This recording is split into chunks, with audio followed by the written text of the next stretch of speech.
Pandian store சீரியல்ல அடுத்து வர எபிசோட்ல நம்ம முத்துவேல் இருந்துட்டு சக்திவேல் கிட்ட இனிமே நான் குமார் கிட்ட பேசவே போகிறது கிடையாது அப்படின்ற மாதிரி சொல்லிடுறாங்க. ஏன்னு அவங்க கூட பேச மாட்டேன்னு சொல்கிறீங்க? அவன் செஞ்சது தப்புன்னு சொல்லிட்டு தானே அவனை போட்டு நானும் மாட்டு அடிக்கிற மாதிரி அடித்தேன். அப்போ கூட நீங்கள் குமாரை மன்னிக்கவே மாட்டீங்களா? இல்லை சக்திவேல், நான் அவனை மன்னிச்சா என்னை விட ஒரு பாவி யாராலையும் இருக்க முடியாது. அவனை என் சொந்த பிள்ளை மாதிரி நான் பார்த்துக்கிட்டேன். தெரியாதத்தனமாக தள்ளி விட்டுட்டாதான், அதுக்காக என்னை அப்படியே விட்டுட்டு போயிடுவான் அவன் அப்படின்ற மாதிரி சொல்லிடுறாங்க. அதை கேட்ட உடனே நம்ம சக்திவேல் இருந்துட்டு ஏதோ பயத்தில் அப்படியெல்லாம் பண்ணிட்டு வந்துட்டான்னு, அதுக்காக அவனை வெறுத்துருவீங்களா நீங்கள்? அவன் உங்கள் மேலே ரொம்ப பாசம் வச்சுருக்கான்னு. பாசம் வைக்கிறவன் தான் இப்படியெல்லாம் விட்டுட்டு போவானா சக்திவேல்?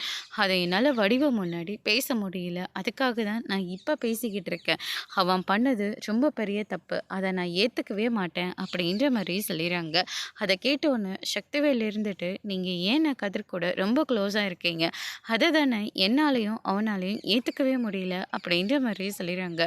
ஏன் நான் கதிர் கூடலாம் பேசவே கூடாதா? ஒரு இடத்துல பகையே இருந்தால் அப்படியே பகையாகவே இருந்துடணுமா?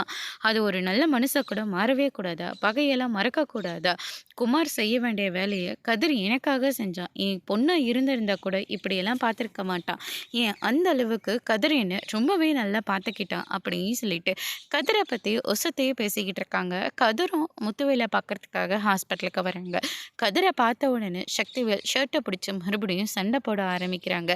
அதோடு இன்னைக்கான ப்ரமோ முடிச்சிருக்காங்க.